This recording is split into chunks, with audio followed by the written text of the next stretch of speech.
Salam, salam saudaraku terkasih dimanapun saudara berada. Kembali lagi bersama saya untuk sama-sama kita merenungkan firman Tuhan.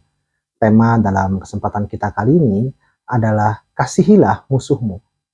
Saudaraku terkasih, nas dalam renungan singkat kita kali ini akan saya ambil di dalam Matius pasalnya yang kelima ayatnya yang ke-44.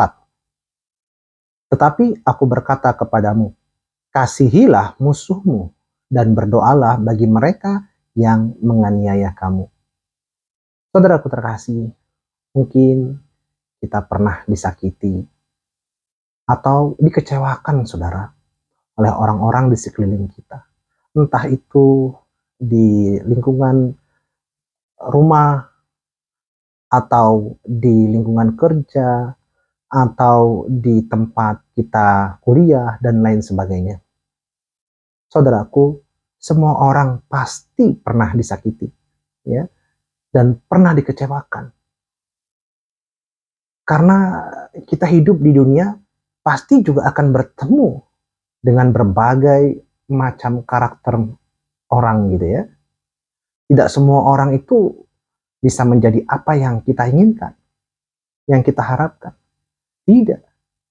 Pasti saja kita bertemu dengan orang-orang yang tidak sengaja atau dengan sengaja menyakiti kita, ya, mengecewakan kita.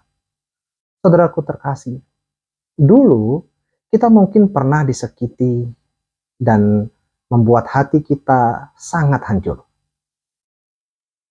Nah, kita berusaha untuk mengampuni. Ingat, kita berusaha untuk mengampuni. Namun serasa sangat berat sekali, ya. Jangankan saudara, saya pun merasakan hal demikian, saudara. Nah, kita tidak bisa melupakan dengan mudah, itu pasti. Ya, apa yang telah orang itu lakukan dalam hidup kita itu tidak bisa kita lupakan. Nah, kalau saya memang ada yang tidak bisa saya lupakan, tapi saya sudah mengampuni. Ya, karena tidak mudah untuk melupakan. Tetapi jangan sampai ya kejadian itu yang kita ingat merusak hubungan kita dengan Tuhan dan dengan sesama. Biarkan saja itu sebagai kenangan. Begitu ya saudara ya. Nah, saudaraku terkasih, sejujurnya kita ingin sekali untuk memaki pada saat itu. Atau ketika mengenang itu, ingin sekali kita memaki begitu ya, untuk mengutuki atau membalas dendam agar orang itu juga merasakan apa yang kita rasakan. Ya, itu namanya dendam ya. Nah, saudaraku, nah kita pernah juga berpikir untuk kita berkata-kata dalam hati, ya. Aku sangat membencinya. Ayo, mengaku saudara, ya. Saya pun pernah berkata-kata demikian. Ya, dulu sebelum bertobat, waduh, aku membenci orang itu, ya. Atau mungkin saja pernah berkata-kata, aku tidak akan memaafkan orang itu, ya. Lebih lagi mungkin aku tidak akan mengasihinya lagi. Cukup sampai di sini. Pertemanan kita selesai. Jangan ada di depan saya lagi. Oh, bisa saja demikian ya.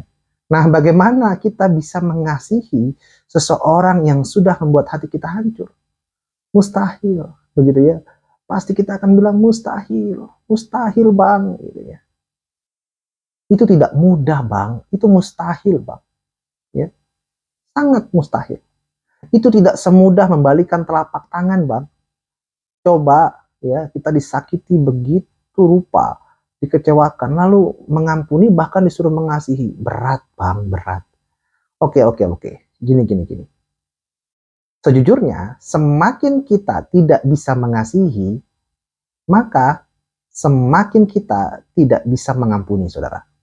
Ya, dan semakin kita tidak bisa melupakan apa yang sudah dia lakukan kepada kita, maka hati kita semakin sakit. Selain itu juga, tidak ada damai sejahtera di dalam hati, saudara. Ya, bahkan semakin tersiksa. Mau makan, keingat dia. Mau tidur, nggak nyenyak karena keingat dia. kan sakit, tersiksa, saudara. Ya, di sini kita bisa mempelajari hal baru, ya, terutama tentang kesabaran. Coba maafkan, ya, maafkan mereka, ampuni mereka, ya. Tetap bersabar walaupun orang-orang menyakiti. Tetap mengampuni walau orang-orang selalu bersikap jahat sama kita. Nah, untuk bisa mendapatkan damai sejahtera, maka kita harus mengasihi orang lain dengan tulus, saudara. Ya, hancur hati karena orang lain bukanlah akhir dari segalanya. Namun saat kita tidak mengasihi mereka dengan kasih sayang karena Tuhan, nah disitulah titik awal menuju kehancuran yang sesungguhnya. Karena itu lebih baik kita mengasihi mereka dengan cara mengampuni. Bahkan lebih elok lagi ketika kita menjalankan nas dalam renungan ini, yaitu mendoakan mereka agar mereka bisa damai sejahtera dan bertobat. Terima kasih. Dalam nama Tuhan Yesus kita berdoa. Bapa di surga, kami bersyukur Tuhan mendengarkan firman ini Tuhan. Kami mohon berikan hati kami yang bijaksana Tuhan agar bisa mengampuni orang-orang yang bersalah pada kami. Kami mau Tuhan menjadi anak-Mu yang setia. Terima kasih. Di dalam nama Tuhan Yesus kita berdoa. Haleluya. Amin.